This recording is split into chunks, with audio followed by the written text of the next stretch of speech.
As I described, the S1 screw is a little different.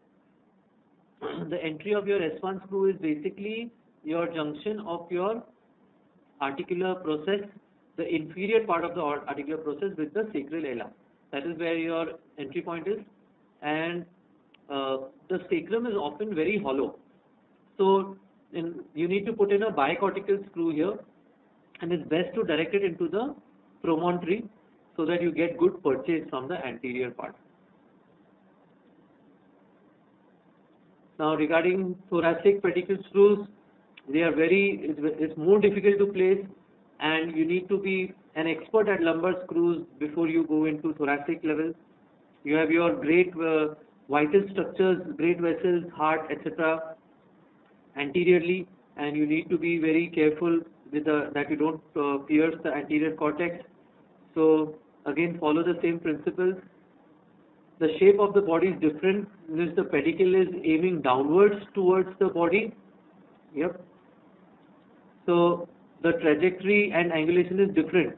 You can put, this is compared to the lumbar spine, the thoracic pedicle. You can either put in straight, you start a little inferiorly and put in straight along the end plate, or it's better to start superiorly and put it in inferiorly into the body.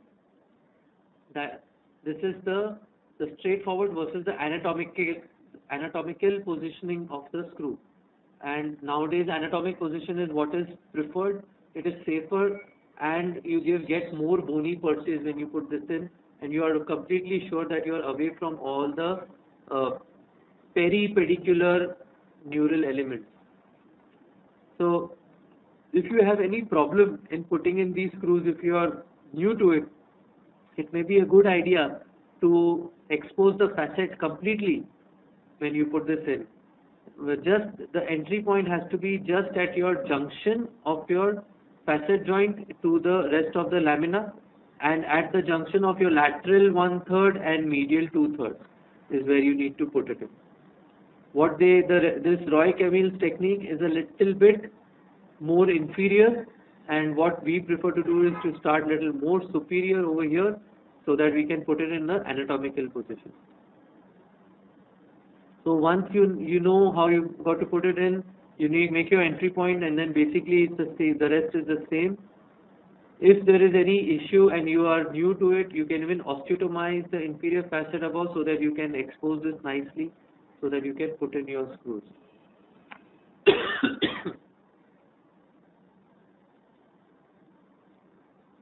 So same steps, reach the cortex and go in.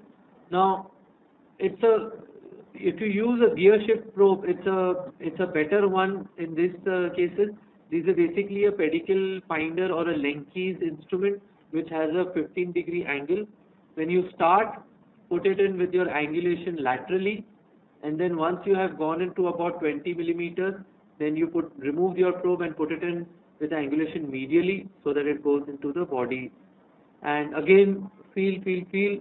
Make sure you don't pierce any cortex. If there is any resistance anywhere, just stop and reassess.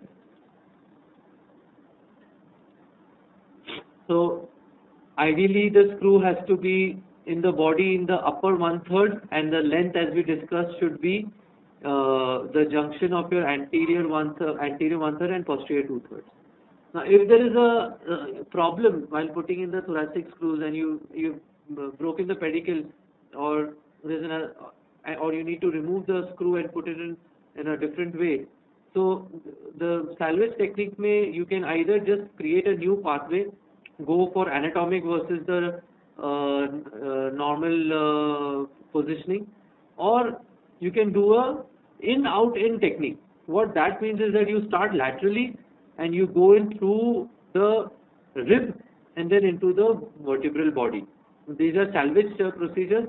This technique will help you to put in a screw if there is a defective pedicle, although it is not as strong as a normal screw, but it will give you some hold there if you need to put in something at least. And also you can either put in a longer screw than what the original area tapping has been done to, or put in a bigger size screw in a salvage situation. So the advantages of putting in these screws are that you get a better fusion rate with this. You can reduce your deformities and maintain them. And of course, you don't need bracing if you have got good holds with them. And you can start rehabilitating these patients very, very quickly. Of course, there are some, it is better, it is more morbid procedure than just doing a normal decompression. But when you need a fusion, you need a fusion. And infection rates, because you're putting in a metal, obviously it will be more than just doing a decompression. However, if you do it with the right aseptic precautions and you put in titanium implants, the chances of infection are very, very low. They are more related to the physiological status of the patient rather than anything else. So your carry-home message for your pedicle screws is that you need to be, if you want to do it right, you need to be doing it all the time, and your hand should be really set in it. People who do exclusive spine surgeries obviously will do better job than people who do everything. And don't compromise on your exposure, on your C-arm images, and again, always use two hands when you are using the probe, when you are doing this, and when you're putting in the screw. Always use two hands at every step. And for every patient's anatomy, make sure you study it and you orient yourself before you start off. And all the steps of what you need to do needs to be thought of beforehand, so that you're not planning anything later. Anticipate your problems and prepare for any problems that may require dealing with. So you have some salvage in your mind ready. Thank you.